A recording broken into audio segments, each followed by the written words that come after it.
करून त्याच्यामध्ये कंटेंट पाहू शकता. जास्त तुमचा वेळ घेत नाही. येतोय पहिल्या प्रश्नाकडे. पहिला प्रश्न इथे तुमच्या समोर आहे. 17व्या शतकाच्या सुरुवातीला ईस्ट इंडिया कंपनीने खालीलपैकी कोणत्या ठिकाणाचा मुख्य व्यापार केंद्र म्हणून वापर केला? चला फास्ट.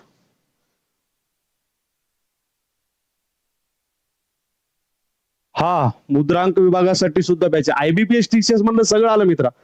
सगळ्या सरळ सेवा परीक्षेसाठी सफिशियंट आहे ती. क्लिअर. चला मित्रांनो, याच्यामध्ये तुम्हाला फक्त इथं गुगली टाकलेली आहे 17व शतक वगैरे हे सगळं टाकून. कारण नागपूर हे प्रमुख व्यापारी केंद्र नव्हतं, पुणेही नव्हतं, नाशिकही नव्हतं, मुंबई हे बरोबर आहे. आता थोडीशी चर्चा करूया आपण ईस्ट इंडिया कंपनीवर. मित्रांनो, ज्या पद्धतीनं प्रश्न आलेले आहेत तर त्याच्याबद्दल म्हणजे आपण ईस्ट इंडिया कंपनीचा असा अनालिसिस करूया की ज्याच्यावर तुम्हाला प्रश्न येऊ शकतात आणि याच्या अगोदर सुद्धा आलेले आहेत. तुम्हाला स्थापना विचारलेली आहे. ईस्ट इंडिया कंपनीची स्थापना मित्रांनो, स्थापना झालेली आपल्याला पाहायला मिळते 31 डिसेंबर कधी 1600 रोजी स्थापना झाली. सुरुवातीला ईस्ट इंडिया कंपनी किती दिवसाचा परवाना घेऊन भारतामध्ये आली होती? सुरुवातीला केवळ 15 वर्षच व्यापार करणार असा परवाना घेऊन ईस्ट इंडिया कंपनी भारतामध्ये आली होती. एवढं लक्षात असू द्या. त्याच्यानंतर तुम्हाला विचारलं जाऊ शकतं मित्रांनो, ईस्ट इंडिया कंपनीची पहिली वखार कुठं स्थापन केली गेली? पहिली वखार मित्रांनो, ईस्ट इंडिया कंपनीच्या वखारीमध्ये दोन गोष्टी महत्वाच्या लक्षात घ्या. एक, तात्पुरती पहिली वखार जर विचारलं याचं उत्तर वेगळं असेल, आणि दुसरं कायमस्वरूपी पहिली वखार विचारलं याचं उत्तर सुद्धा वेगळं असेल. तात्पुरती पहिली वखार म्हटलं तर आपल्याला पाहायला मिळतं 1611 मध्ये मछलीपट्टणम या ठिकाणी ईस्ट इंडिया कंपनीची पहिली वखार स्थापन झाली होती तात्पुरत्या स्वरूपाची. आणि कायमस्वरूपी पहिली वखार जी आहे ही आपल्याला पाहायला मिळते 1613 मध्ये. कुठे? सुरत या ठिकाणी. कुठे? सुरत या ठिकाणी. क्लिअर दिसत नाही? बाकीच्यांना क्लिअर आहे ना?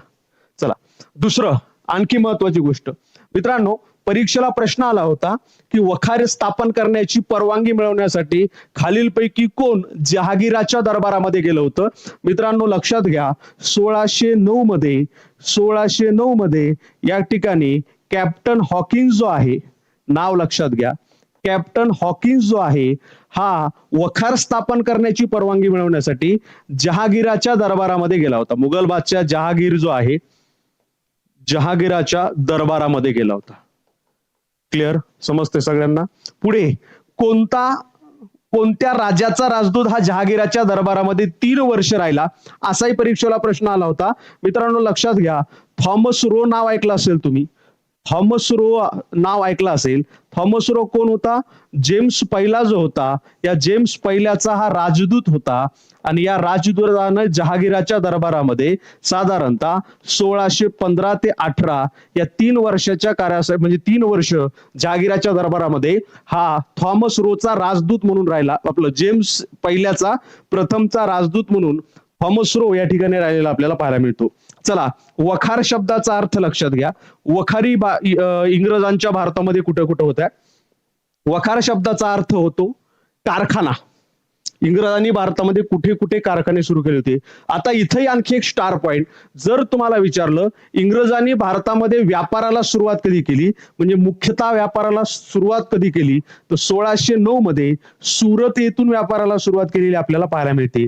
त्यामुळे 1609 ला सुरतलाच कंपनी किंवा वखार असावी म्हणून कॅप्टन हॉकिन्स परवानगी मिळवण्यासाठी जहागीराच्या दरबारात गेला. मात्र जहागीरानं पोर्तुगीज जे होते यांच्या दबावाखातर परवानगी दिली नाही. त्याच्यानंतर मात्र 1613 ला परवानगी दिली आणि कायमस्वरूपी वखार जी आहे ही स्थापन झाली. वखारी कुठं कुठं आपल्याला पाहायला मिळतात? मित्रांनो पश्चिम किनारा आणि पूर्व किनाऱ्याचा आपण जेव्हा विचार करतो तेव्हा मुंबई या ठिकाणी आपल्याला वखार पाहायला मिळते. मुंबई पश्चिम किनाऱ्यावर. सुरत या ठिकाणी वखार पाहायला मिळते. इथं आग्राला वखार पाहायला मिळते, आग्रा. त्याच्यानंतर आपण जर आलो तर इथं अहमदाबादला वखार पाहायला मिळते, अहमदाबाद. परीक्षेला विचारलं जाऊ शकतं कुठे वखारी होत्या कुठे वखारी नव्हत्या. त्याच्यानंतर इथं बडोद्याला वखार होती, बडोद्याला सुद्धा वखार होती. त्याच्यानंतर इथं भरूच नावाचं शहर आहे, इथं सुद्धा वखार आपल्याला पाहायला मिळते. पूर्व किनाऱ्यालगतच्या भागामध्ये आपण जर आलो तर पूर्व किनाऱ्यालगतच्या भागामध्ये मछलीपट्टणम नावाचं ठिकाण आहे, इथं सुद्धा आपल्याला वखार पाहायला मिळते. मछलीपट्टणम या ठिकाणी ही पहिली तात्पुरती वखार 1611 मध्ये स्थापन झालेली. त्याच्यानंतर मद्रास या ठिकाणी वखार होते, मद्रास. कलकत्त्याला वखार होती, कोलकाता.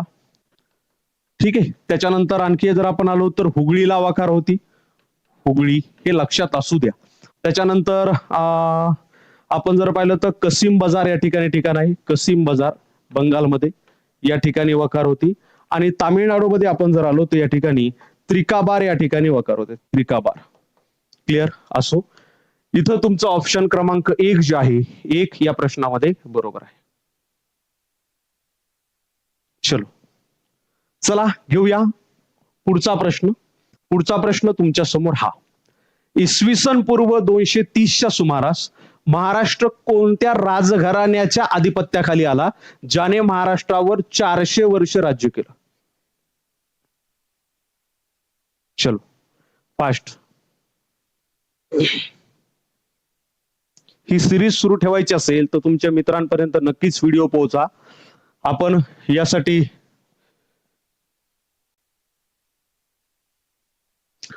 नगर परिषदेसाठी, तलाठीसाठी तुम्ही युट्यूबवर जेवढे प्रश्न विश्लेषण घेतलंय तेवढं केलं तर चालेल का?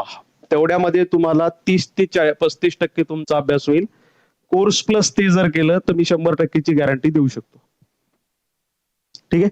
चला मित्रांनो, याचं उत्तर सगळ्यांना माहित आहे.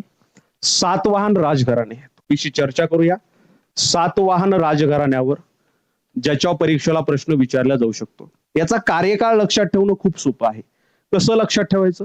सातवाहनाचा कार्यकाळ इसवी सन पूर्व 230 ला सुरू होतो ते इसवी सन 230 पर्यंत, म्हणजे साधारणतः 460 वर्ष जे आहे हे यांनी राज्य केलेलं महाराष्ट्रावर आपल्याला पाहायला मिळतं. मित्रांनो, या काळामध्ये दक्षिण भारत जो होता, या दक्षिण भारताला दक्षिणापथ म्हटलं जायचं. आणि या दक्षिणापथ मधील ही जी सत्ता होती, सर्वात मोठी सत्ता आपल्याला पाहायला मिळते, त्याचं नाव आहे काय? सातवाहन राजघराणे. परीक्षेला विचारलं जाईल, या सातवाहन राजघराण्याचा संस्थापक कोण होता? संस्थापक कोण होता? त्याचं नाव आहे सिमुक सातवाहन. सिमुक, सिमुक हा जो होता हा याचा संस्थापक होता. राजधानी विचारली गेलेली आहे, सातवाहनांची राजधानी.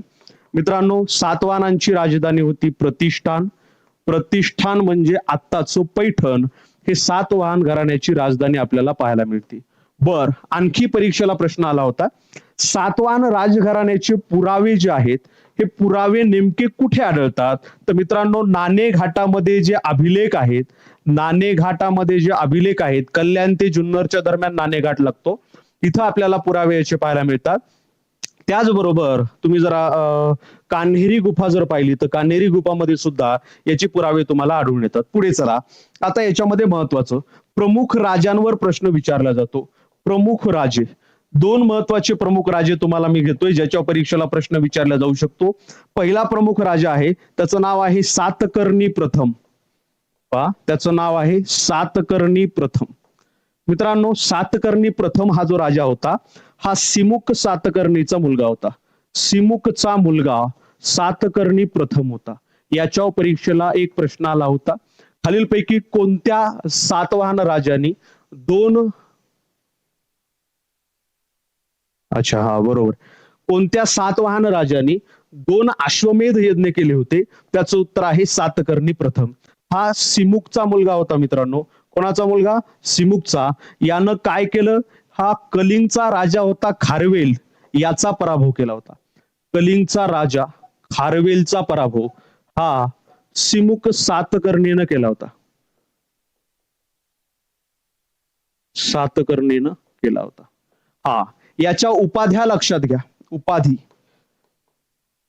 मित्रांनो, तुम्ही जर काल युपीएससी प्रीचा पेपर पाहिला असेल, युपीएससी प्री मध्ये महेंद्र वर्मन जो पल्लव राजा होता याची उपाधी विचारली. ठीक आहे, आपण आपल्या कोर्समध्ये ऑलरेडी ते घेतलं होतं, आपल्या नोट्स मध्ये ऑलरेडी ते कंटेंट आहे, त्यामुळे हे लक्षात घ्या. हे लक्षात घ्या की आपण योग्य रीतीने जातोय आणि आपली डेप्थ सुद्धा तेवढी आहे.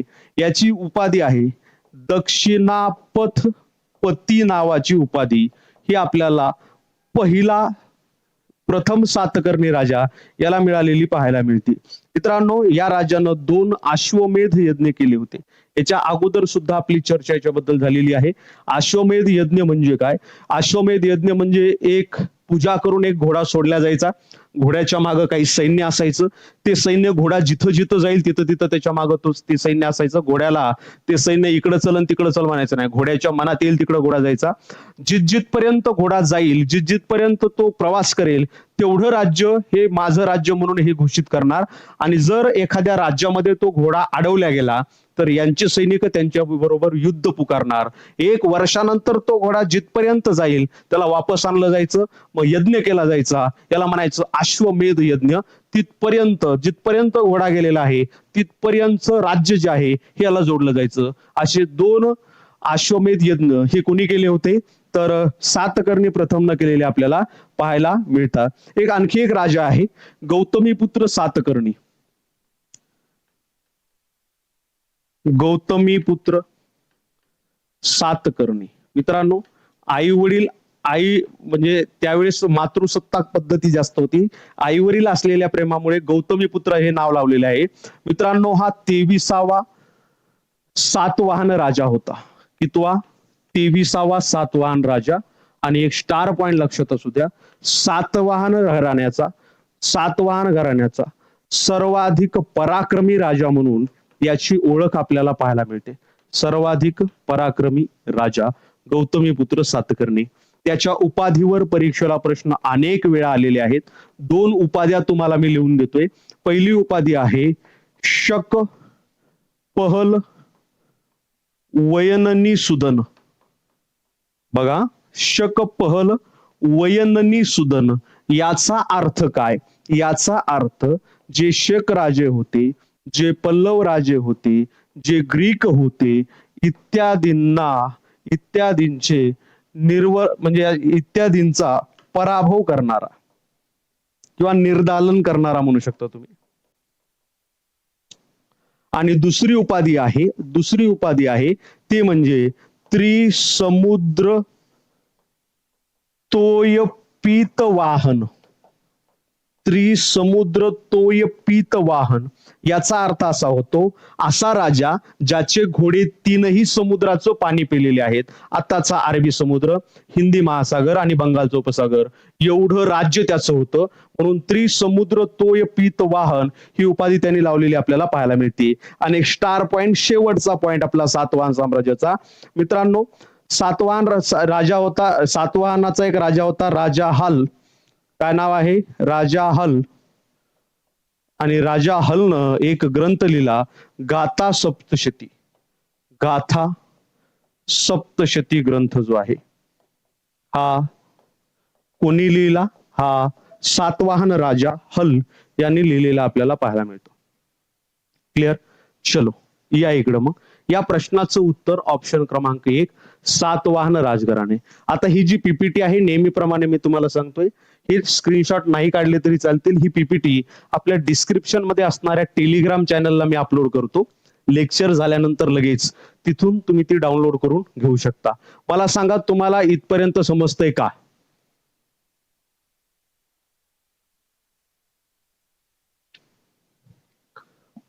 इथपर्यंत समजतं का? व्यवस्थित चालायचं पुढं. चल घ्या पुढचा प्रश्न तुमच्या समोर. भारत हा उत्तर गोलार्धातील उपोष्ण कटिबंधीय उच्च दाबाच्या पट्ट्यातून निर्माण होणाऱ्या ईशान्येकडील वाऱ्यांच्या प्रदेशात वसला आहे. ते वारे दक्षिणेकडे वाहतात आणि त्यामुळे उजवीकडे विक्षेपित डिफ्लेक्टेड होतात. कशामुळे होतात असं विचारलेलं आहे. आता तुम्हाला ही कन्सेप्ट बघा, विचार करा. बाकीचे जे आयबीपीएस आपलं टीसीएस पॅटर्नचे जे प्रश्न होते, या टीसीएस पॅटर्नच्या प्रश्नामध्ये तुम्हाला फॅक्च्युअल डेटा जास्त विचारला होता. मात्र जो पॅटर्न नगर परिषदनं फॉलो केला याच्यामध्ये फॅक्च्युअल डेटा बरोबरच तुम्हाला काही कन्सेप्ट सुद्धा विचारलेले आहेत.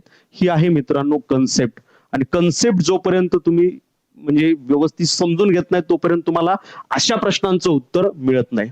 मित्रांनो, एक फेरेल नावाचे शास्त्रज्ञ होते आणि या फेरेल नावाच्या शास्त्रज्ञानं फेरेलचा एक नियम काढला. फेरेलचा नियम काय सांगतो? फेरेलचा नियम असं सांगतो की पृथ्वीचे दोन महत्वाचे जे गोलार्ध आहेत, उत्तरेकडचा भाग ज्याला आपण उत्तर गोलार्ध म्हणतो आणि दक्षिणेकडचा जो भाग आहे याला आपण दक्षिण गोलार्ध असं म्हणतो. हा आहे दक्षिण गोलार्ध आणि हा आहे उत्तर गोलार्ध. मित्रांनो, फेरेलचा नियम असा सांगतो, वारे पृथ्वीच्या फिरण्यामुळं एक बल इथं तयार होतं, त्याचं नाव आहे कोरिओलिस फोर्स, कोरिओलिस बल. आणि या कोरिओलिस बलामुळे, कोरिओलिस फोर्समुळे उत्तर गोलार्धात वाहणारे वारे ते ज्या म्हणजे वाहणारे वारे ते त्यांच्या उजव्या दिशेला सरकतात. उत्तर गोलार्धात वाहणारे वारे, आता हा उत्तर गोलार्ध आहे म्हणजे इथं मी तोंड करून उभा आहे, तो वारे उजव्या दिशेला सरकणार. उदाहरण साधं तुम्हाला देतोय.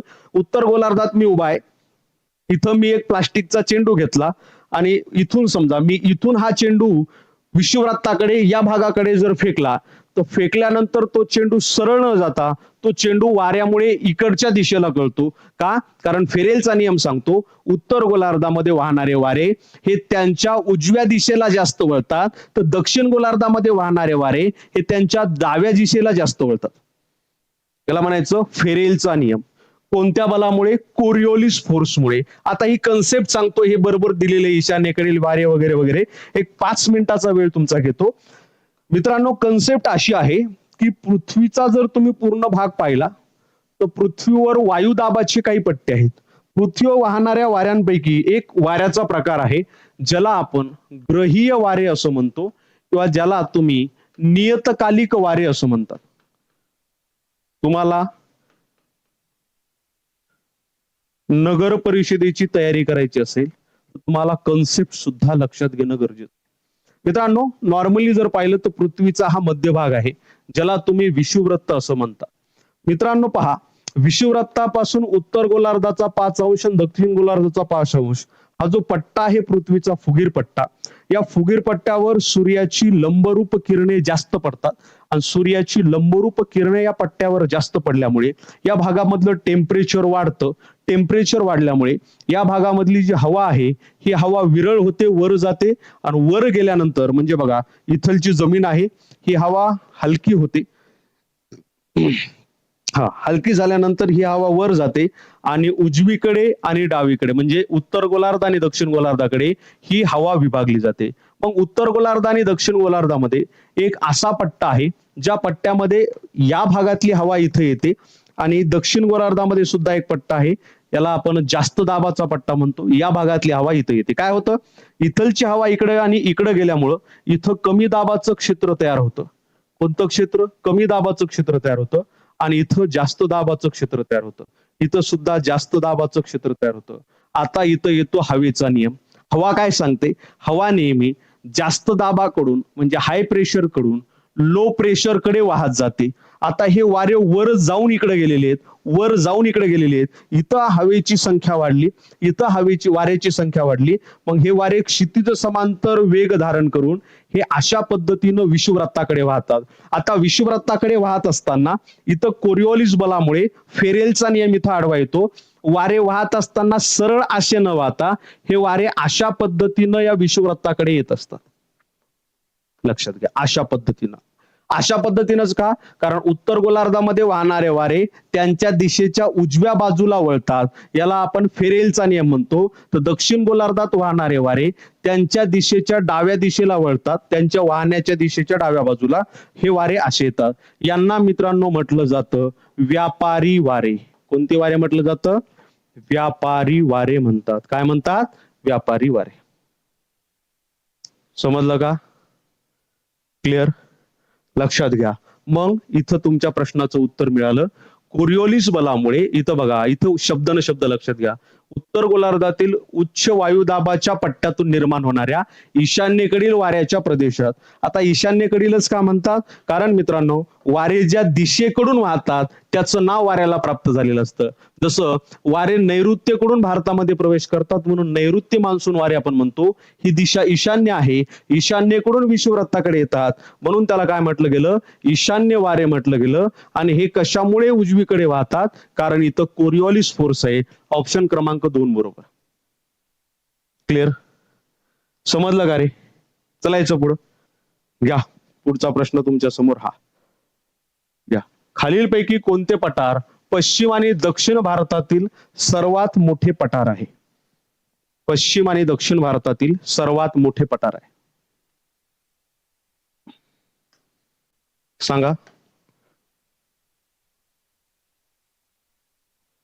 पश्चिम आणि दक्षिण भारतातील सर्वात मोठे पठार विचारले. लक्षात घ्या मित्रांनो, हा भारताचा भाग आहे. ठीक आहे. पठार म्हणजे असा उंचवट्याचा भाग जो चहू बाजूने उंच आहे. समजा हा जमिनीचा भाग आहे, असा उंच जर भाग असेल तर याला आपण म्हणत असतो पठार. भारतामध्ये आपण जर आलो तर भारतामध्ये नर्मदा आणि शोण नद्या वाहतात आणि या नर्मदा आणि शोण नद्यामुळे भारताचे 2 भागात विभाजन होतं. ही शोण नदी आणि ही नर्मदा नदी ही भारतातील सर्वात मोठी पश्चिम वाहिनी नदी आहे. यामुळे भारताचे 2 भागात विभाजन होतं. उत्तरेकडच्या भागाला आपण म्हणत असतो काय? उत्तरेकडील द्वीपकल्पीय पठार. दक्षिणेच्या भागाला म्हणत असतो आपण दक्षिणेकडील द्वीपकल्पीय पठार. यालाच आपण म्हणत असतो दख्खनचे पठार.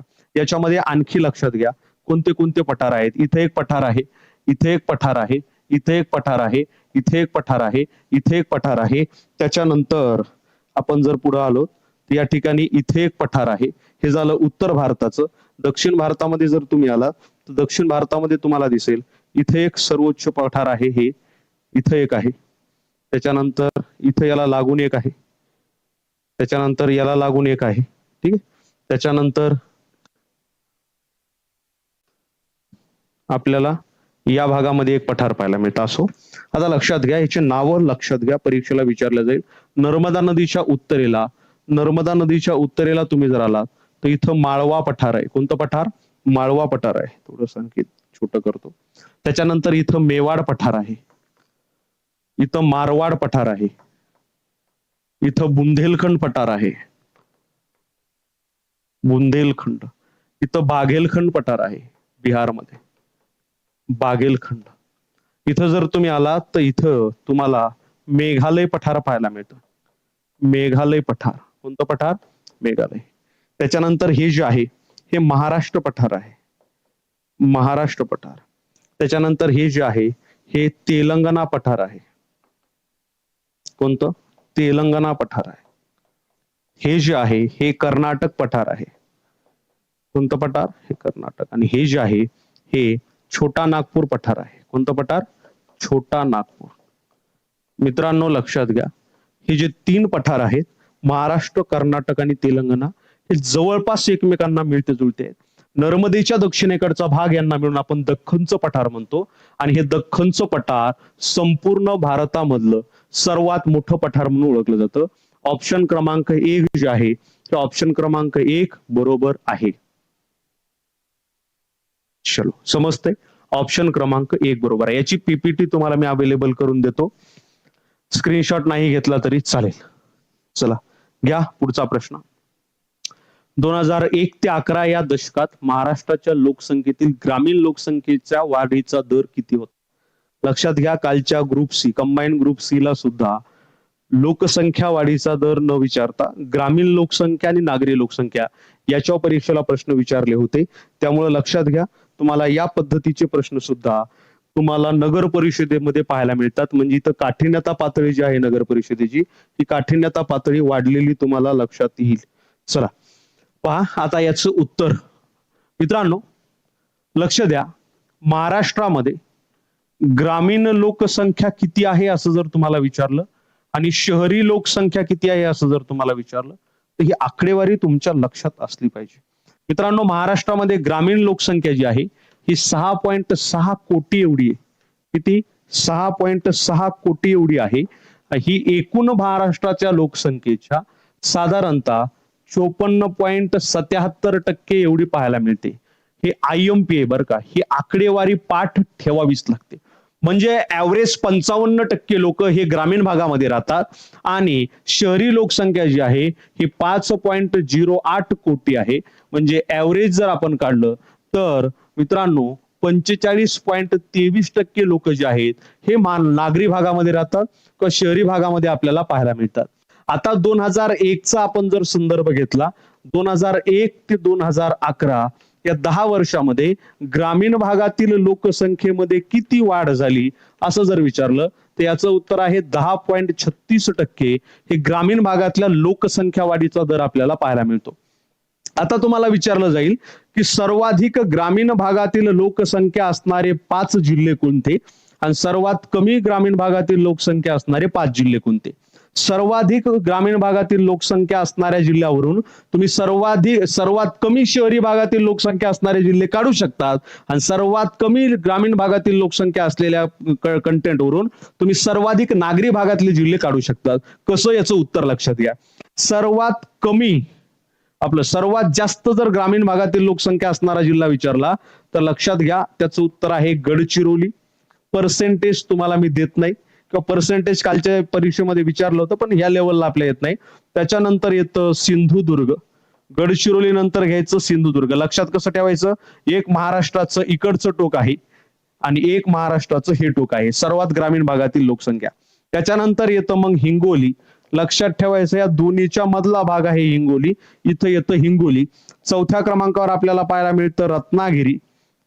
रत्नागिरी ग्रामीण भागातील लोकसंख्येमध्ये. आणि 5व्या क्रमांकावर पाहायला मिळतं नंदुरबार, जिथं ग्रामीण भागातील लोकसंख्या कशी आहे, सर्वात जास्त आहे. आता येतं उलट क्वेश्चन. हेच ते जिल्हे आहेत टॉप 5 जिल्हे, ज्या टॉप 5 जिल्ह्यामध्ये शहरी भागातील लोकसंख्या जी आहे ही सर्वात कमी म्हटलं तर त्याचं उत्तर हे. कारण ग्रामीण भागातील लोकसंख्या जास्त म्हणलं साहजिकच शहरी भागातील लोकसंख्या कमी आहे.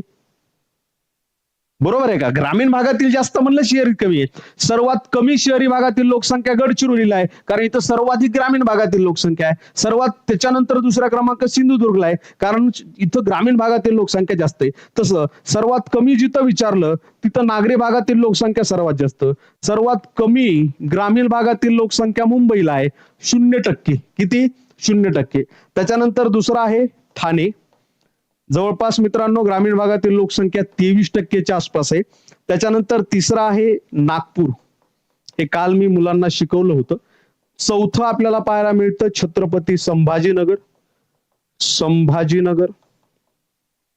आणि 5वं आपल्याला पाहायला मिळतं ते म्हणजे सॉरी पुणे अगोदर याच्यावर का, पुणे अगोदर आहे. नाशिक नंतर पुणे आणि नंतर छत्रपती संभाजीनगर. आता एक गोष्ट लक्षात घ्या, इथं ग्रामीण भागातील लोकसंख्या जर सर्वात कमी असेल, सर्वात जास्त शहरी भागातील. मुंबई 100% शहरीकरण झालेला जिल्हा आहे. किती? 100% शहरीकरण मुंबई. म्हणजे हे ते जिल्हे आहेत जिथं नागरी भागात शहरी भागात राहणाऱ्या लोकांची संख्या ही सर्वात जास्त आहे आणि हे ते जिल्हे आहेत जिथं शहरी भागात राहणाऱ्या लोकांची संख्या सर्वात कमी आहे. हे 5 जिल्हे जिथं ग्रामीण भागात राहणाऱ्या लोकांची संख्या सर्वात जास्त आहे आणि हे 5 जिल्हे जिथं ग्रामीण भागात राहणाऱ्या लोकांची संख्या सर्वात कमी आहे. इथं बघा दशवार्षिक दर किती आहे, 10.36%. ऑप्शन क्रमांक 1 तुमचं बरोबर आहे. Clear. TCA GK PYQ repeat होतात का? PYQ रिपीट होण्याचे चान्सेस फक्त 20%, 15 ते 20%. तुम्हाला अँगल विचारला जातो. जसं इथं तुम्हाला ग्रामीण भागातील लोकसंख्येबद्दल प्रश्न आलाय, पुढच्या परीक्षेला शहरीमध्ये येऊ शकतो, त्याच्या पुढच्या परीक्षेला सर्वात कमी सर्वात जास्त विचारलं जाऊ शकतं, त्याच्या पुढच्या परीक्षेला जोड्या लावा विचारलं जाऊ शकतं. याच्यावरच अँगल बदलला जातो. बाकी कंटेंट तेच आहे ना, कंटेंट मध्ये काय फरक होणार आहे. रिपीट प्रश्न 15%, 20% रिपीट प्रश्न आणि ते सिंपल असतात जे सगळ्यांना येतात. क्लिअर. चला चलायचं पुढं. घ्या पुढचा प्रश्न तुमच्या समोर हा. डिप्रेस्ड क्लासेस एज्युकेशन सोसायटीची स्थापना कोणी केली? एक 5वा ऑप्शन तुम्हाला देतो, विठ्ठल रामजी शिंदे. सांगा बरं उत्तर याचं. सांगा उत्तर. चला, जे मुलं नवीन जॉईन झालेत, लेक्चर आवडलं असेल तर लाईक करा.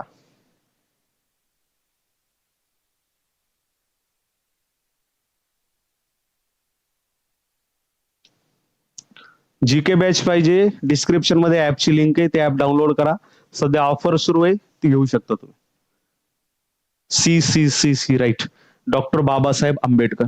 मित्रांनो लक्षात घ्या, इथं कन्फ्युजन असं आहे की एक डिप्रेस्ड क्लासेस मिशन आहे. डिप्रेस्ड क्लासेस मिशन जर विचारलं तर मग आहेत वीरा शिंदे, विठ्ठल रामजी शिंदे. मित्रांनो, डिप्रेस्ड क्लासेस मिशन जे आहे याची स्थापना वीरा शिंदेनी केली होती. कधी केली होती? 16 ऑक्टोबर 1906 ला केली होती. कधी केली होती? 16 ऑक्टोबर 1906. आणि डिप्रेस्ड क्लासेस एज्युकेशन सोसायटीची स्थापना डॉक्टर बाबासाहेब आंबेडकर यांनी, आंबेडकर यांनी कधी केली होती? त्याची स्थापना डॉक्टर बाबासाहेब आंबेडकर यांनी 14 जून 1928 ला केलेली आपल्याला पाहायला मिळते. आता याच्या प्रश्न तुम्हाला डॉक्टर बाबासाहेब आंबेडकरांवर प्रश्न जे आहेत हे कोणत्या अँगलने विचारले जातात? डॉक्टर बाबासाहेब आंबेडकरांचं जन्म विचारला गेलेला आहे, जन्म विचारला जातो. त्यांचं पूर्ण नाव जे आहे, त्यांचं पूर्ण नाव सुद्धा विचारलं गेलेलं आहे. डॉक्टर बाबासाहेब आंबेडकरांचा जन्म कोणत्या वर्षी झाला आणि कोणत्या दिवशी झाला याच्यामुळं, कारण तो जन्मदिवस आपण साजरा करत असतो म्हणून दिवशी झाला हे प्रश्न महत्वाचा आहे. जन्म जर डॉक्टर बाबासाहेब आंबेडकरांचा विचारला तर 14 एप्रिल 1891 रोजी. पूर्ण नाव भीमराव रामजी आंबेडकर. भीमराव रामजी आंबेडकर. आता तुम्हाला त्यांची कार्यामध्ये सनावळ्या जास्त विचारल्या जातात. कार्य कोणतं आणि त्यांच्या सनावळ्या, जसं की मित्रांनो माणगाव परिषद विचारली गेलेली आहे. माणगाव परिषद विचारली गेलेली आहे. माणगाव परिषद कधी झाली असा प्रश्न होता. माणगाव परिषद 1920 ची. माणगाव परिषदेचे अध्यक्ष आणि प्रमुख पाहुणे विचारले गेलेले आहेत. अध्यक्ष, प्रमुख पाहुणे विचारले गेलेले आहेत. अध्यक्ष कोण होते? डॉक्टर बाबासाहेब आंबेडकर. आणि प्रमुख पाहुणे कोण होते? तर प्रमुख पाहुणे आपल्याला पाहायला मिळतात छत्रपती शाहू महाराज. कोण होते? शाहू महाराज. त्याच्यानंतर बहिष्कृत हितकारणी सभा विचारली गेलेली आहे. बघा, महत्वाचं तुम्हाला देतोय. बहिष्कृत हितकारणी सभा कोणी स्थापन केली? तर बहिष्कृत हितकारणी सभा जी आहे ही डॉक्टर बाबासाहेब आंबेडकर यांनी स्थापन केली. कधी केली असं विचारलं तर 1924 ला केलेली आपल्याला पाहायला मिळते. याचे अध्यक्ष स्वतः डॉक्टर बाबासाहेब आंबेडकर आपल्याला पाहायला मिळतात. त्याच्यानंतर तुम्हाला डॉक्टर बाबासाहेब आंबेडकरांचा चौदार तळे सत्याग्रह विचारला गेलेला आहे. चौदार तळे सत्याग्रह डॉक्टर बाबासाहेब आंबेडकरांनी कधी केला असा प्रश्न परीक्षेला विचारला होता. चौदार तळे सत्याग्रह मित्रांनो 1927 ला केलेला आपल्याला पाहायला मिळतो. त्याच्यानंतर डॉक्टर बाबासाहेब आंबेडकरांनी समता समाज संघ स्थापन कधी केला असाही प्रश्न आला होता. समता समाज संघ डॉक्टर बाबासाहेब आंबेडकरांनी कधी स्थापन केला? तर हा स्थापन केलेला आपल्याला पाहायला मिळतो 1927 ला. त्याच्यानंतर डॉक्टर बाबासाहेब आंबेडकरांनी मनुस्मृतीचे दहन कधी केले असाही परीक्षेला प्रश्न आला होता. मनुस्मृतीचे दहन डॉक्टर बाबासाहेब आंबेडकरांनी कधी केलं होतं? तर हे केलेलं आपल्याला पाहायला मिळतं. तारीख पण लक्षात घ्या, 25 डिसेंबर 1927 ला केलेलं आपल्याला पाहायला मिळतं. त्याच्यानंतर काळाराम मंदिर सत्याग्रहावर सुद्धा प्रश्न आलेला आहे. काळाराम मंदिर सत्याग्रह कधी केला, कुठे केला? लक्षात सगळ्यांना हे नाशिक येते. काळाराम मंदिर सत्याग्रह कधी केला असं जर तुम्हाला विचारलं मित्रांनो 1930 ला केलेला आपल्याला पाहायला मिळतो. आणखी किती कंटेंट द्यायचं? हा, लेखक बुद्ध अँड हिज धम्मा. म्हणजे आता जिथं जिथं आता इथं काय विचारलंय, इथं त्यांची संस्था विचारली तर त्यांचे कार्य आणि त्यांची महत्वाची परिषद वगैरे याच्या संदर्भात कंटेंट दिलं. कधी एखाद्या प्रश्नामध्ये आणखी दुसरा आपण घेऊया. ठीक आहे, चलो, समजतंय का रे? चलायचं पुढं मग.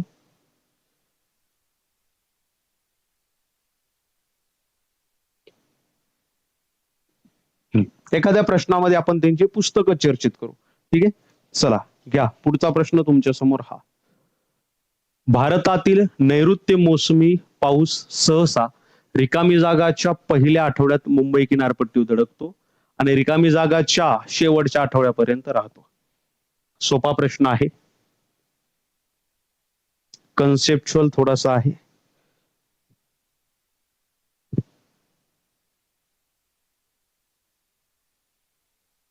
चलो लक्षात घ्या, मान्सून भारतामध्ये नेमका येतो कसा, मान्सूनची वाटचाल बघा. ही पृथ्वी आहे, हे विषुववृत्त आहे, इथे आपला भारत आहे. लक्षात घ्या, इथे आपला भारत आहे, हे विषुववृत्त आहे, बरोबर आहे. त्यानंतर लक्षात घ्या, आता तुम्हाला एक गोष्ट लक्षात आली असेल की हे विषुववृत्ताकडून येणारे जे वारे आहेत हे दक्षिणेकडून असे येतात, बरोबर आहे. दक्षिणेकडून असे येतात, जशी की मागची आकृती मी तुम्हाला दाखवलेली आहे. हे वारे दक्षिणेकडून असे येतात आणि जसे हे विषुववृत्त ओलांडतात, ओलांडल्यानंतर पुन्हा फेरेलचा नियम इथं सुरू होतो. फेरेलचा नियम काय सांगतो, वारे ज्या दिशेला वाहत असतील ते त्यांच्या उजव्या बाजूला जातात. फेरेलच्या नियमामुळेच भारतात मान्सून नैऋत्येकडून प्रवेश करतो. लक्षात घ्या कन्सेप्ट कशी आहे, कन्सेप्ट कशी आहे बघा. इथं पहा, हे वारे जे आहेत हे वारे वाहत वाहत इथं अंदमान निकोबार आहे. साधारणतः मान्सूनचा तारीख 15 ते 16 मे ला मान्सून जो आहे हा अंदमान निकोबारला दाखल होतो. त्याच्यानंतर मान्सूनचं भारतामध्ये आगमन इथं मलबार किनारपट्टीवर होतं. लक्षात घ्या, मलबार किनाऱ्यावर होतं. कधी होतं, साधारणतः 30 मे ला मान्सून जो आहे हा मलबार किनारपट्टीवर दाखल होतो. मान्सूनची मुंबईची तारीख आणि महाराष्ट्राची तारीख इथून 30 मे नंतर पेंटार्ड सिस्टीमद्वारे 5 ते 6 दिवसाच्या आतमध्ये मान्सून जो आहे हा सिंधुदुर्गमध्ये दाखल होतो. सिंधुदुर्गमध्ये दाखल होण्याची तारीख आहे 5 जून. मुंबईमध्ये मान्सून दाखल होतो 7 जूनला. म्हणजे ही जी तारीख काढली जाते मित्रांनो, हे मागच्या 35 वर्षाची सरासरी ठरवून ही तारीख काढली जाते. 7 जूनला मान्सून जो आहे हा कुठं दाखल होतो, मुंबईमध्ये दाखल होतो. आणि अशा पद्धतीनं मान्सूनचं आगमन जे आहे हे भारतामध्ये सर्वदूर झालेलं आपल्याला पाहायला मिळतो. सर्वात शेवटचं ठिकाण जिथं मान्सून सर्वात शेवटी पोहोचतो, सर्वात शेवटी मान्सून पोहोचतो जैसलमेरला. कुठं पोहोचतो, जैसलमेरला मान्सून जो आहे हा सर्वात शेवटी पोहोचतो. साधारणतः मान्सून इथे 30 जून पर्यंत पोहोचतो आणि इथून मान्सून सर्वात लवकर वापस फिरतो. मित्रांनो ही सगळी प्रोसेस जी आहे भारतामध्ये मित्रांनो 3 ऋतू आपल्याला पाहायला मिळतात. या 3 ऋतूमध्ये जो पावसाळा ऋतू आहे हा पावसाळा ऋतू आपला 4 महिन्याचा आहे. कुठून कुठपर्यंत, जून, जुलै, ऑगस्ट आणि सप्टेंबर. जून ते सप्टेंबर पर्यंत पावसाळा ऋतू. त्याच्यानंतर 1 महिना असतो ऑक्टोबरचा, ज्याला आपण संक्रमणाचा काळ असं म्हणतो, संक्रमण काळ असं म्हणतो. त्याच्यानंतर असतो हिवाळा ऋतू. हिवाळा ऋतू सुद्धा 4 महिन्याचा. ऑक्टोबर नंतर नोव्हेंबर, डिसेंबर, जानेवारी आणि फेब्रुवारी इथपर्यंत असतो हिवाळा. आणि उन्हाळा हा जो ऋतू आहे हा भारतामध्ये केवळ 3 महिने असतो, मार्च, एप्रिल आणि मे. मार्च ते मे झाला उन्हाळा. उन्हाळा संपल्यानंतर लगेच पावसाळा सुरू होतो. या तारखा लक्षात घ्या. 15-16 तारखेला अंदमान निकोबारला मान्सून येतो. त्याच्यानंतर 30 मे ला मलबार किनारपट्टीवर, 5 जूनला सिंधुदुर्गच्या भागामध्ये, 7 जूनला मुंबई आणि सर्वदूर मान्सून जो आहे हा आपल्याला पाहायला मिळतो. राजस्थान सर्वात शेवटी जैसलमेरला. क्लिअर. 7 जूनला महाराष्ट्रामध्ये पहिला पाऊस पडत नाही. त्याच्या अगोदर पेंटार्ड सिस्टीमद्वारे 5 ते 6 दिवसात मान्सून सिंधुदुर्गमध्ये दाखल होतो. मॅडम समजायले का रे? कन्सेप्ट मी काय सांगितलं हे काय विचारले तुम्हाला, ह्या कन्सेप्ट आहेत. नगर परिषदेचा पॅटर्न थोडासा हार्ड आहे, त्या लेवलची स्टडी करावी लागेल. आणि आपल्या कोर्समध्ये आपण तेवढी डेप्थ घेतलेली आहे, ज्यातले कोर्स म्हणजे ज्यातले प्रश्न युपीएससी ला सुद्धा आलेले आहेत. कालच्या परीक्षेमध्ये युपीएससीच्या मध्ये आपलं प्राचीन इतिहासावर 2च प्रश्न होते आणि या दोन्हीच्या दोन्ही प्रश्न आपल्या कोर्स मधून आहे. त्याच्यामध्ये पहिला प्रश्न होता एक म्हणजे महेंद्र वर्मन हा जो राजा होता त्याची उपाधी विचारली होती, मत्तविलास. आणि दुसरा प्रश्न होता की फैहान हा जो चीनी प्रवासी भारतामध्ये आलता तो कोणाच्या काळामध्ये आलता, चंद्रगुप्त द्वितीयच्या काळामध्ये. त्यामुळे डेप्थ एवढी जाणं गरजेचे आहे. चला घ्या पुढचा प्रश्न. सर्वोच्च न्यायालयात मुख्य न्यायमूर्ती आणि रिकामी जागा इतर न्यायाधीश असतात. या सर्वांची नियुक्ती भारताचे राष्ट्रपती करतात. सांगा.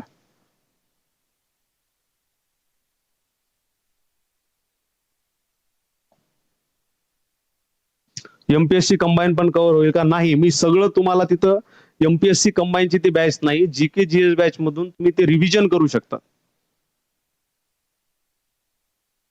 ठीक आहे, चला. आता बघा, सर्वोच्च न्यायालयावर वारंवार विचारले गेलेले प्रश्न. सर्वोच्च न्यायालय बघा, हा कन्सेप्ट समजून घ्या. बऱ्याच जणांची उत्तर बरोबर आहेत, काही जणांची चुकीची सुद्धा आहेत, काही जणांची चुकीची सुद्धा आहेत. बघूया, पहा, लक्षात घ्या. सर्वोच्च न्यायालयावर पहिला प्रश्न, हे अस्तित्वात कधी आलं सर्वोच्च न्यायालय? तर मित्रांनो, सर्वोच्च न्यायालय अस्तित्वात आलं, तारीख लक्षात घ्या, 26 जानेवारी 1950 ला सर्वोच्च न्यायालय अस्तित्वात आलं. बर. दुसरा प्रश्न असा की सर्वोच्च न्यायालय यांनी कोणाची जागा घेतली, कशाच्या जागी अस्तित्वात आलं? मित्रांनो, फेडरल कोर्ट जे आहे, फेडरल कोर्ट, या फेडरल कोर्टच्या जागी सर्वोच्च न्यायालय जे आहे अस्तित्वात आलं. बर. परीक्षेला प्रश्न विचारला जाऊ शकतो, फेडरल कोर्टची स्थापना कोणत्या कायद्यानुसार झाली?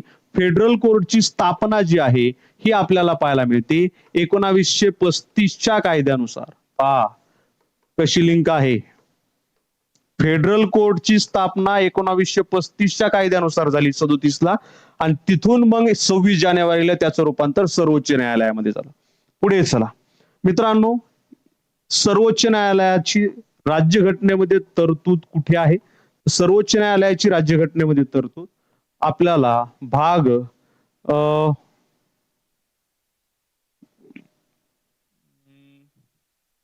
मला वाटतं 6-7, बरे थोडस बाजूला ठेवा, आठवण सांगतो लगेच. त्याच्यानंतर कलम किती ते किती, ज्याला माहित असेल कमेंट करा, आठवण लगेच मी सांगतो. कलम किती ते किती? तर कलम 124 ते 147 पर्यंत आपल्याला पाहायला मिळतं. मित्रांनो, सर्वोच्च न्यायालयाची कलम 124 जी आहे, 124(1) काय सांगते की भारतामध्ये एक सर्वोच्च न्यायालय असेल, भारतामध्ये एक सर्वोच्च न्यायालय असेल, आणि या सर्वोच्च न्यायालयामध्ये एक सरन्यायाधीश असेल, एक सरन्यायाधीश असेल, आणि बाकी इतर न्यायाधीश असतील, बाकी इतर न्यायाधीश असतील. इतर किती असतील हे ठरवण्याचा अधिकार जो आहे, हा अधिकार संसदेला आहे. लक्षात घ्या बरं का, परीक्षेला हाच प्रश्न आलेला आहे. सर्वोच्च न्यायालयाची न्यायाधीशांची संख्या ठरवण्याचा अधिकार कोणाला असेल? हा संसदेला असेल. सद्यस्थितीला भारतामध्ये एक सरन्यायाधीश असून 33 अन्य न्यायाधीश आहेत. किती? 33 अन्य न्यायाधीश आहेत. 2009च्या अगोदर 30 अन्य न्यायाधीश होते, 19च्या अगोदर, सॉरी, 2019 नंतर ही संख्या वाढून 33 अशी करण्यात आली. बर. आता पुढे, ही संख्या ठरवण्याचा अधिकार कोणाला दिलाय? संसदेला दिलेला आहे. मूळ राज्यघटनेमध्ये किती न्यायाधीश होते? मूळ राज्यघटना जी आहे आपली, या मूळ राज्यघटनेमध्ये एकूण 8 न्यायाधीश होते, हे लक्षात घ्या, हा स्टार पॉइंट आहे. किती न्यायाधीश होते? 8. मग हे वेगवेगळे कायदे करून हे जे न्यायाधीश आहेत हे वाढवण्यात आले. आता वारंवार विचारले गेलेले प्रश्न, न्यायाधीशाची नेमणूक कोण करतात? न्यायाधीशाची नेमणूक कोण करतं? पहिला प्रश्न. दुसरं विचारलं गेलेलं आहे ते म्हणजे यांची सरन्यायाधीशाला शपथ कोण देतं? सरन्यायाधीशाला शपथ कोण देतं? आणि तिसरा प्रश्न विचारण्यात आलेला आहे, न्यायाधीशाचा पदावधी किती काळ, पदावधी किती पर्यंत आहे? मित्रांनो, वरच्या दोनही प्रश्नांची उत्तरं आपण जर पाहिली, न्यायाधीशाची नेमणूक राष्ट्रपती करतात, सरन्यायाधीशांना शपथ सुद्धा राष्ट्रपती देतात, आणि दुसरं, न्यायाधीशाचा पदावधी किती वर्षापर्यंत ते त्यांच्या पदावर असू शकतात. निश्चित कार्यकाळ किती वर्षापर्यंत असावा असा दिलेला नाही, मात्र वयाची 65 वर्षे होईपर्यंत 65 वर्ष होईपर्यंत न्यायाधीश जे आहेत हे आपल्या पदावर राहू शकतात. क्लिअर? वयाची 65 वर्ष होईपर्यंत न्यायाधीश आपल्या पदावर राहू शकतात. समजते? 52वे सरन्यायाधीश भूषण गवई.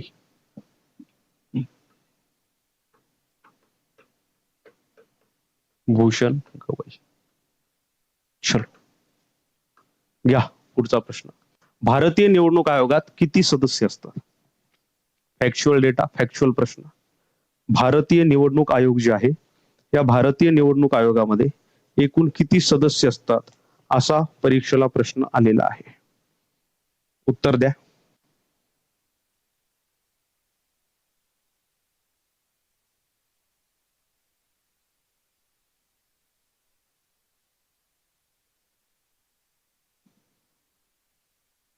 शिवानी मॅडम या महिन्यात प्रास्ताविक आहे. ठीक आहे. आता थोडस चर्चा करूया भारतीय निवडणूक आयोगाबद्दल. भारतीय निवडणूक आयोगाबद्दल.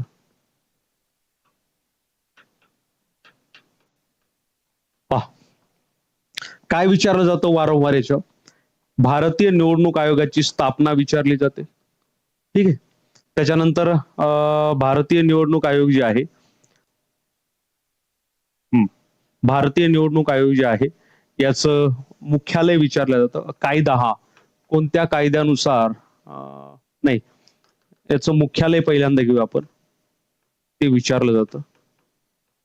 त्याच्यानंतर याचं विचारलं जाईल की राज्यघटनेमध्ये म्हणजे कोणत्या कलमामध्ये भारतीय निवडणूक आयोग जे आहे हे आपल्याला पाहायला मिळतं कारण ही घटनात्मक संस्था आहे. त्याच्यानंतर रचना याची कशी असेल रचनेवर सुद्धा परीक्षेला प्रश्न विचारला जातो. चला एक एक. याची स्थापना जर तुम्हाला विचारली भारतीय निवडणूक आयोगाची स्थापना ही स्थापना झालेली आहे 25 जानेवारी 1950 ला. कधी? 25 जानेवारी 1950. मुख्यालय कुठं आहे? मुख्यालय आहे निर्वाचन सदन. नाव लक्षात घ्या. निर्वाचन सदन. निर्वाचन सदन कुठं? दिल्ली येथे. ठीक. दिल्ली येथे. पुढे राज्यघटनेमध्ये याचा उल्लेख कलम 324 मध्ये आहे. कलम 324 मध्ये आपल्याला पाहायला मिळतो. रचना कशी असेल? याचे 3 सदस्य असतात. या 3 सदस्यापैकी एक मुख्य निवडणूक आयुक्त असतो. मुख्य निवडणूक आयुक्त असतो आणि 2 इतर निवडणूक आयुक्त असतात किंवा निवडणूक आयुक्त त्यांना तुम्ही म्हणू शकतात. 2 निवडणूक आयुक्त असतात. क्लिअर? क्लिअर. चला मित्रांनो आणखी एक छोटासा पॉइंट की राज्य निवडणूक आयोगाबद्दल जर विचारलं राज्य निवडणूक आयोगाबद्दल विचारलं महाराष्ट्र राज्याचा निवडणूक आयोगाची स्थापना तुम्हाला विचारली तर ही स्थापना पाहायला मिळते 26 एप्रिल 1994 ला. किती? 26 एप्रिल 1994 ला. राज्यघटनेमध्ये उल्लेख कुठं आहे? तर उल्लेख आहे कलम 243 के मध्ये याचा उल्लेख आपल्याला पाहायला मिळतो. क्लिअर? समजतंय? इथपर्यंत कोणाला काय अडचण आहे का रे? मग इथं 3 सदस्य. या 3 सदस्यापैकी एक सदस्य जे आहे हे एक सदस्य तुम्हाला मी सांगितलं काय तर या 3 पैकी एक सदस्य हा मुख्य निवडणूक आयुक्त असतो. तर इतर सदस्य जे आहेत हे सदस्य आपल्याला निवडणूक आयुक्त म्हणून ओळखले जातात. आता तुम्हाला जनरल प्रश्न मी विचारतो सध्याचे मुख्य निवडणूक आयुक्त कोण आहेत आणि इतर 2 निवडणूक आयुक्त कोण आहेत ज्याच्यावर प्रश्न विचारला जाऊ शकतो. सांगा सध्याचे निवडणूक आयुक्त कोण?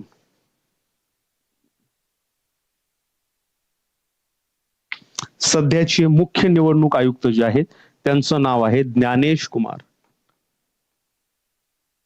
ज्ञानेश कुमार.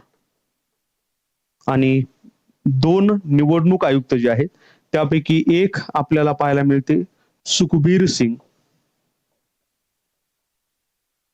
सुखबीर सिंग आणि दुसरे आपल्याला पाहायला मिळतात सध्या डॉक्टर विवेक जोशी. मित्रांनो, जे ज्ञानेश कुमार आहे त्या ज्ञानेश कुमार यांचा कार्यकाळ जो आहे हा 2029 पर्यंत आपल्याला पाहायला मिळतो. त्यामुळे हे लक्षात घ्या. यांचा जो कार्यकाळ हा फेब्रुवारी 2025 ला सुरू झाला.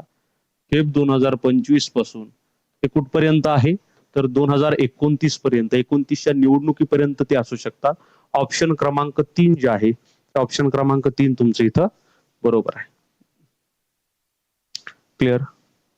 जे मुलं नवीन जॉईन झाली असतील लेक्चर लाईक करा, तुमच्या मित्रांपर्यंत शेअर करा, जेणेकरून आपण जास्तीत जास्त कंटेंट तुमच्यापर्यंत घेऊन येण्याचा प्रयत्न करू. चला घ्या पुढचा प्रश्न. पुढचा प्रश्न हा गेट वे ऑफ इंडिया 2020च्या शतकात खालीलपैकी काय वास्तुशास्त्राच्या इंडो सार्सेनिक शैलीत उभारण्यात आले आहे. आर्किटेक्चर जे आहे इंडो सार्सेनिक शैलीमध्ये कोणतं उभारण्यात आलं आहे. बघा कसा प्रश्न परीक्षेला डेप्थ विचारलेली आहे. मित्रांनो, एक एक तीन दोन तीन ओळीच्या बद्दल सांगतो. गेट वे ऑफ इंडिया जे आहे, जसं मला विचारलं की प्रश्न रिपीट होतो का, तर रिपीट होत नाही. प्रश्नाचा अँगल थोडासा बदलतो, म्हणजे थोडंसं कंटेंट कमी जास्त तुम्हाला टाकू शकतं. गेट वे ऑफ इंडियाची स्थापना ज्यांनी बीएमसी दिलेली त्यांचा याच्यात चांगला अभ्यास झाला असेल, ही आपल्याला 1924 ला पाहायला मिळते. मात्र याची सुरुवात जी आहे मित्रांनो, सुरुवात भूमिपूजन जे झालं होतं हे आपल्याला पाहायला मिळतं 1911 ला. मित्रांनो 1911 ला स्थापन झालं.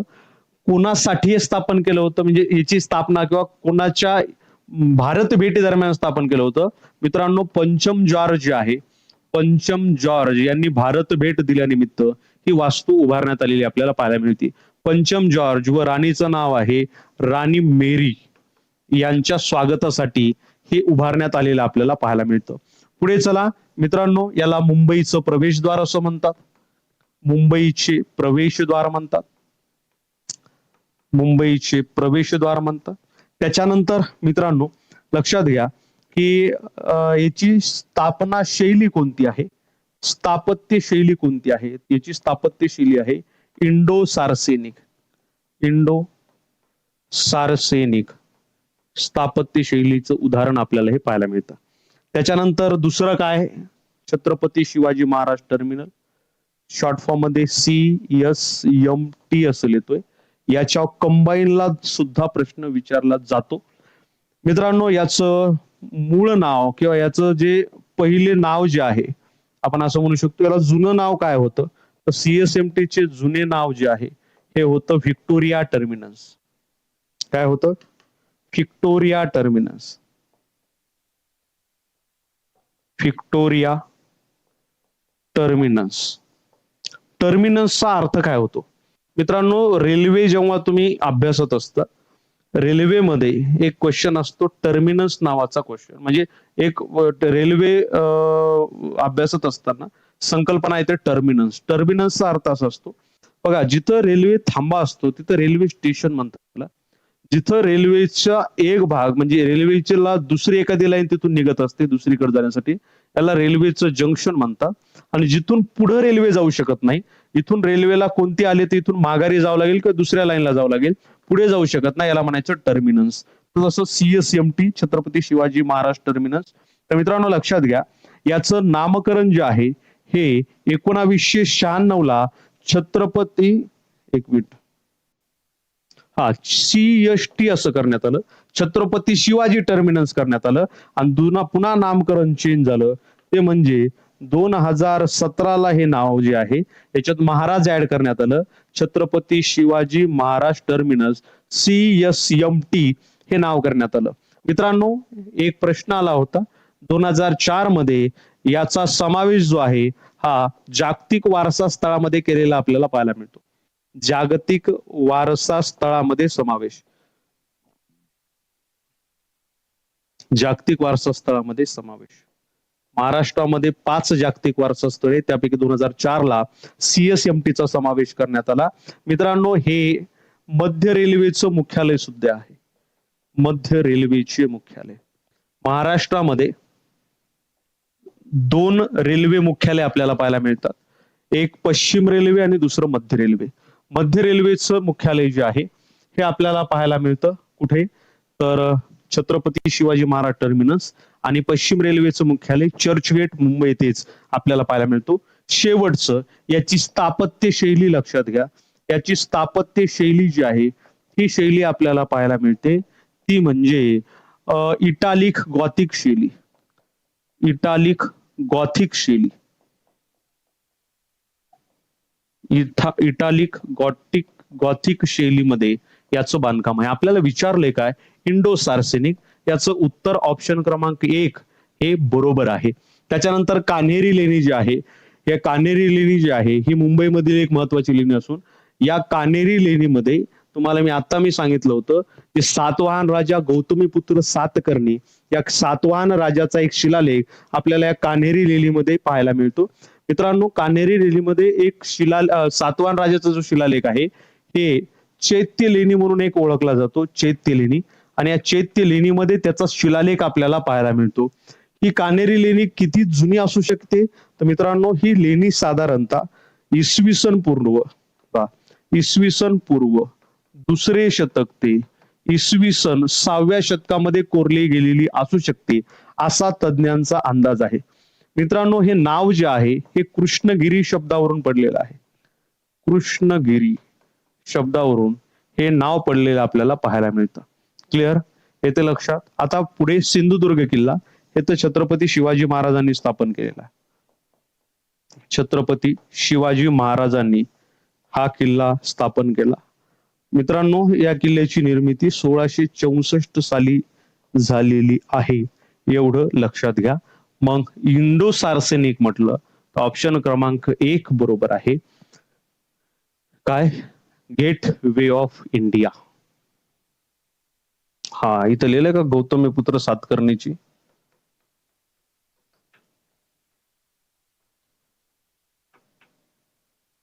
क्लिअर, येते लक्षात.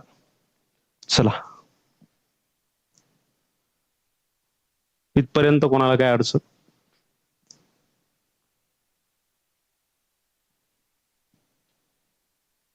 हे शिलालेख ब्राह्मी आणि देवनागरी लिपीमध्ये बरं. राईट, चलो. तर मित्रांनो, आजच्या या लेक्चरमध्ये आज आपण इथं थांबूया. याची पीपीटी मी तुम्हाला अवेलेबल करून देतो आपल्या टेलिग्राम चॅनलवर, ज्याचं नाव आहे जिओग्राफी बाय शिंगारे सर. तिथं तुम्ही ती पाहू शकता. आणि हे लेक्चर आवडलं असेल तर नक्की कमेंट करा, म्हणजे आपण या लेक्चरची सिरीज जी आहे ती पुढे सुरू ठेवू शकतो. क्लिअर. चला, तर मग आजच्या लेक्चरमध्ये आज आपण इथं थांबू. कोणाचे काही प्रश्न असतील तर विचारू शकता. हा ऑफर 7 जून पर्यंत, 3 ते 7 जून आज ऑफर सुरू झाली. तुम्ही कोर्स परचेस करू शकता. 650 रुपये 6 महिन्यासाठी, म्हणजे एका महिन्यासाठी 100 रुपये धरून चला. 30 रुपये म्हणजे एका दिवसाला 3 रुपये. तुम्ही नाश्ता मित्रांनो करतात 20-30 रुपयाचा, पण याचा 100% ही तुमची गुंतवणूक आहे, ही इन्व्हेस्टमेंट आहे. म्हणजे मला तर वाटतंय बॅचच्या फीस नावाच्या ऐवजी इन्व्हेस्टमेंट फी टाकावं लागेल 649. असो, चला. तर आजच्या लेक्चरमध्ये आज आपण इथं थांबूया. राहिलेला भाग आपण पुढच्या लेक्चरमध्ये कंटिन्यू करू. धन्यवाद.